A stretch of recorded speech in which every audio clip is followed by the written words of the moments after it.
And then also like the problem with I have found, I've been doing this for 30 years.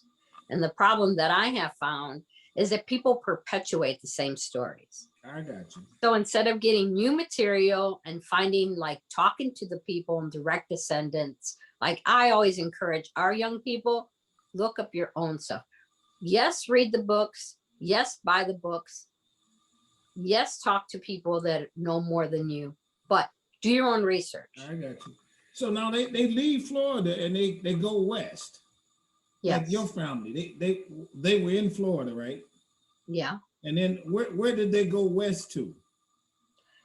They went, okay, so, and another misconception is Seminoles did not walk the Trail of Tears. We did not walk the Trail of Tears. We came up through a boat and we came up with our arms. We came with our guns. You came up with a boat?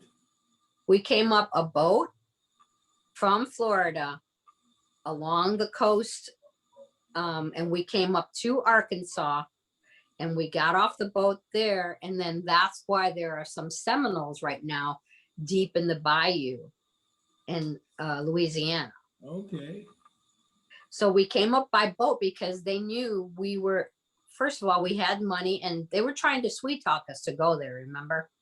So they didn't have money to like pay for our travel to come here. So John Horace, which is our band leader, we came with Wildcat and John Horace, he had to loan the government money in order to make that trip because he had money from the different things, like he spoke like 5 different languages, so he was an interpreter. And I really don't know, because that's, John Horace is not my specialty either. Like my specialty is our general research, only because my grandfather Bullis, that, you know, that's my main thing that I've been looking at all these years, and the Fraustos. And then William Dub Warrior, he was my teacher for 30 years. And he recently passed this last year. So your family, they went to Arkansas, and then from Arkansas, where did they go? Okay, so we went from Louisiana through Arkansas. We went up the Arkansas River. So we went to Fort Gibson, which is in Oklahoma. Now, they couldn't win the war with us, so they just figured that they would just throw us here in Indian territory, and that they wouldn't have anything to do with us because they did not govern Indian territory. So they wouldn't lose any more money, and it didn't matter if they lost Seminoles, because they were putting us right next to the Creeks. So by that time, the Creeks had been taught how to be slave owners.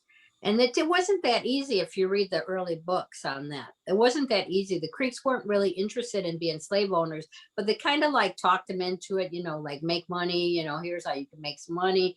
Here's the different things that you can do, you know, if you do this. So then they started becoming slave owners.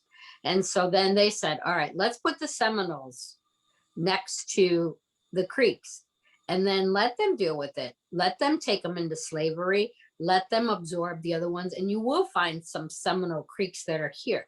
But still to this day, they're not absorbed because they're not saying we're either Seminole or Creek. They identify with Seminole and Creek.